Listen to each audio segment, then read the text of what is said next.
جب انسان بہت زیادہ عاجزی کرتا ہے نا، بہت زیادہ عاجزی، تو پھر بھی اللہ مان جاتا ہے۔ جب وہ اس کے حضور بہت عجز کا اظہار کرتا ہے، بہت زیادہ عجز کا اظہار کرتا ہے، وہ ڈر جاتا ہے اس سے۔ وَلِمَنْ خَافَ مَقَامَ رَبِّهِ جَنَّتَانِ، فرمایا جو میرے سامنے کھڑے ہونے سے ڈرے گا میں اسے 2 جنتیں عطا کروں گا۔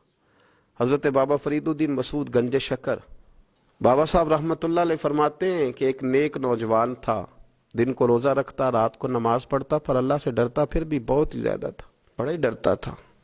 موت کا وقت آیا تو ماں ہی تھی بس اس کی، تو ماں سے کہنے لگا اماں تو میری ماں ہے، میرے ساتھ 3 وعدے تو کر۔ اس نے کہا پتر تو بتا، آخری ہج کی لے رہا ہے اور اس غریبنی ماں سے تو وعدہ لے رہا ہے، بتا کیا وعدہ ہے؟ عرض کرنے لگا اماں جب میں مر جاؤں نا تو میرے گلے میں رسی ڈال کے تو مجھے گھمانا گھر کے صحن میں، اور لوگوں کو کہنا جو رب کی نافرمانی کرے اس کا یہی حال ہوتا ہے۔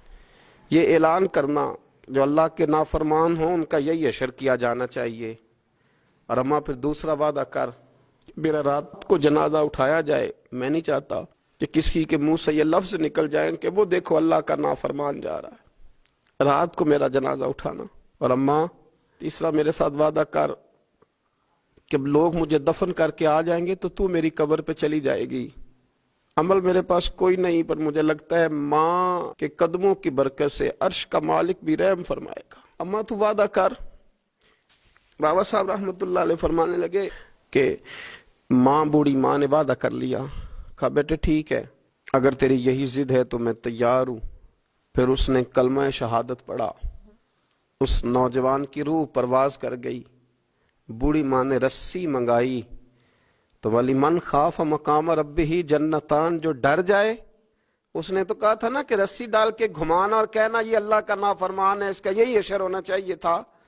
لیکن جب ماں گلے میں رسی ڈالنے لگی تو گھر کے ہر کونے سے آواز آنے لگی، خبردار یہ رب کا دوست ہے، اللہ کے دوستوں کے ساتھ اس طرح کا معاملہ نہ کیا جائے، اسے چھوڑ دیا جائے۔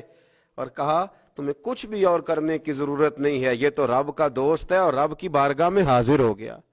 کوئی بندہ کہے گا کہ یہ تو ایک بابا فرید کا سنایا ہوا واقعہ ہے، سنیے، بخاری میں حدیث ہے، نبی پاک صلی اللہ علیہ وسلم نے فرمایا، حضرت ابو ہریرہ رضی اللہ تعالیٰ عنہ راوی ہیں، حضور فرماتے ہیں ایک شخص مرنے لگا تو اپنے بچوں سے کہنے لگا کہ میں جب مر جاؤں تو مجھے جلا دینا، اور پھر میرے جلے ہوئے وجود کو پیس دینا، پھر مجھے ہوا میں اڑا دینا۔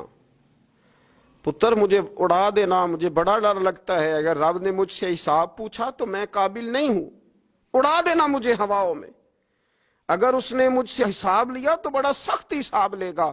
حضور فرماتے ہیں، بخاری میں موجود ہے، اس کے بچوں نے اسی طرح کیا، اس کے مرنے کے بعد اسے جلایا، ہوا میں اڑا دیا۔ اللہ کے محبوب فرماتے ہیں رب کریم نے حکم دیا زمین کو کہ اس کے ذرات کو جمع کرو، زمین نے ذرے جمع کیے، خدا نے حکم دیا تو اس کا وجود پھر سے اسی شکل میں آیا۔ تو رب کریم نے فرمایا یہ جو تو نے وصیت کی تو کیوں کی؟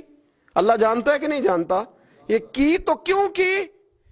تو رو پڑا، کہنے لگا اللہ میرے اندر تو طاقت نہیں تھی تیرے سامنے کھڑا ہو کے حساب دے سکوں، تجھے منانے کے لیے تیرے خوف سے ڈر گیا، میں ڈر گیا۔ اگرچہ ہمارے بزرگوں نے لکھا ہے کہ آج یہ وصیت کرنا، اس رنگ میں یہ طرز اختیار کرنا درست نہیں، لیکن آپ غور فرمائیے کہ نبی پاک علیہ السلام فرماتے ہیں جب اس نے کہا نا اللہ تجھ سے ڈر کے یہ کیا، تو رب کریم نے فرمایا جا پھر میں نے تیری مغفرت کر دی، کیونکہ اللہ کو پتا تھا یہ دل سے بات کر رہا ہے۔